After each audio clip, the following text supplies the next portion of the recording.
দেদারসে গাছ কাটার জলাধার ভরাটের ফলে রাজধানী এখন যেন হিট আইল্যান্ডে পরিণত হয়েছে। দালানকোঠার জঞ্জালে ভর্তি এক অপরিকল্পিত নগরী। যানবাহনের কালো ধোঁয়া আর অতিরিক্ত মাত্রায় এসির ব্যবহার পরিবেশকে প্রতিনিয়ত করছে আরও গরম। পরিস্থিতি উত্তরণে গাছ রোপণ এবং জলাধার সংস্করণের তাগিদ দিয়েছে বিশেষজ্ঞরা। 100% কপার কন্ডেন্সারে তৈরি ভিশন ফ্রিজ, তাই গুণে মানে অটুট থাকে বছরের পর বছর।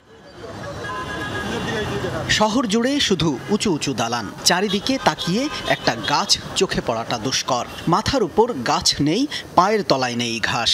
কোনোভাবেই তাই প্রাকৃতিক উপায়ে তাপমাত্রা নিয়ন্ত্রণ হচ্ছে না। গাছ কেটে কেটে আমরা বিল্ডিং করছি। যদি গাছ থাকে তাহলে এত বেশি গরম লাগবে না। যদি গাছপালা থাকে তাহলে দেখা যাচ্ছে যে টেম্পারেচারটা কমে বা গাছের জন্য তো পরিবেশ ঠান্ডা থাকে। আগে গাছ চিড়া ছিল আর কি, সব কাটে ফেলাইছে, লাগাবার কোনো উদ্যোগ নাই আর কি, শুধু খালি ভোগান্তি আর ভোগান্তি। তীব্র গরমে হাঁসফাঁস অবস্থা নগরীর প্রতিটি শ্রেণী পেশার মানুষের। শুধু যে বাইরে বের হলেই গরমের তীব্রতা বেশি এমনটা নয়, বাড়িতেও থাকা হয়ে পড়েছে দায়। এই তীব্র গরমে বেঁচে থাকা কঠিন, ঘরে বাইরে একই অবস্থা। এত বেশি গরম যে এটা সহ্য করার মতো না, শরীরের অবস্থা কি হয়ে গেছে। এখন মানুষ খুব কষ্টে আছে, তাপের কারণে ঘরের থেকে বাড়িতে পারে না। সবকিছু মিলে খুব একটা বাজে অবস্থায় দিন কাটাচ্ছে আর কি।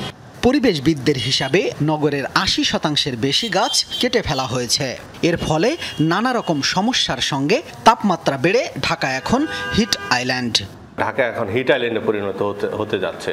এটার প্রধান কারণ হলো আমরা যে সবুজ আয়ন একেবারেই কমিয়ে দিচ্ছি এবং একই সাথে আমাদের জলাধারগুলি ব্যাপকভাবে ধ্বংস হচ্ছে।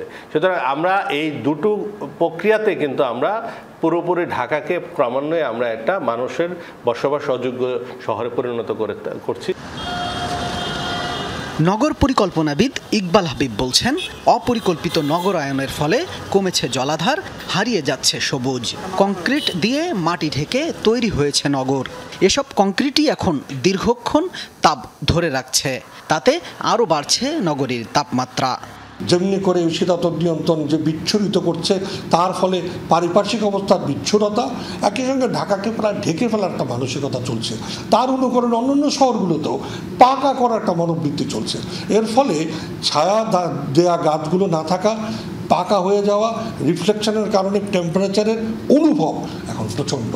এসি, যানবাহন, কলকারখানার কালো ধোঁয়া, খোলা জায়গার ঘাটতি ও পুকুর খাল গিলে ফেলায় প্রকৃত তাপমাত্রার চেয়েও গরমের অনুভূতি কয়েক ডিগ্রি সেলসিয়াস বেশি। একটি আদর্শ শহরের জন্য 12% জলাভূমি ও 15% এলাকায় বনভূমি থাকা প্রয়োজন। সেখানে রাজধানীতে মাত্র 2.91% জলাভূমি ও 7.9% বনভূমি রয়েছে। তাই বিশেষজ্ঞদের পরামর্শ, ঢাকা শহরের ক্রমবর্ধমান এই তাপমাত্রা নিয়ন্ত্রণে পরিকল্পিত ভবন নির্মাণের পাশাপাশি জলাধার সংরক্ষণ ও বনায়ন বৃদ্ধি করতে হবে। শামীম রেজা, যমুনা নিউজ, ঢাকা। দর্শক, তাপপ্রবাহের খবর জানবো। রাজধানীর নতুন বাজার থেকে আমাদের সঙ্গে যুক্ত হচ্ছেন সহকর্মী তাজনুর ইসলাম। তাজনুর, তীব্র গরমে শ্রমজীবীরা কি বলছেন, রাস্তাঘাটের সার্বিক পরিস্থিতি কেমন দেখছেন জানাবেন।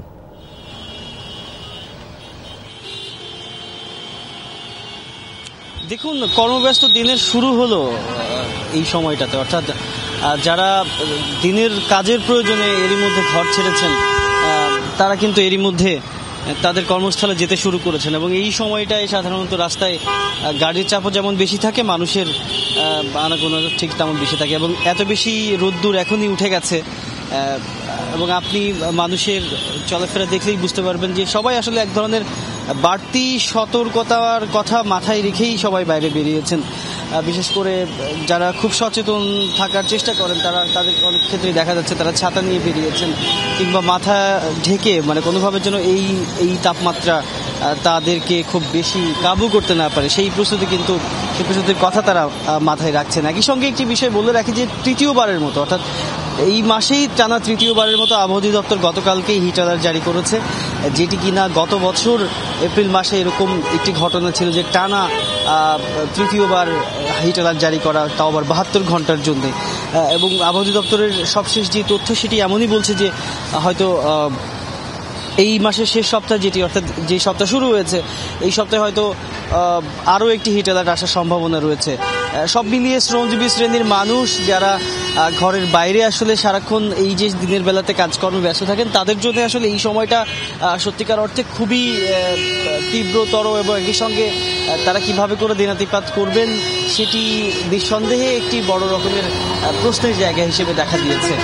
ঋষাদ, ধন্যবাদ আপনাকে যুক্ত হবার জন্য।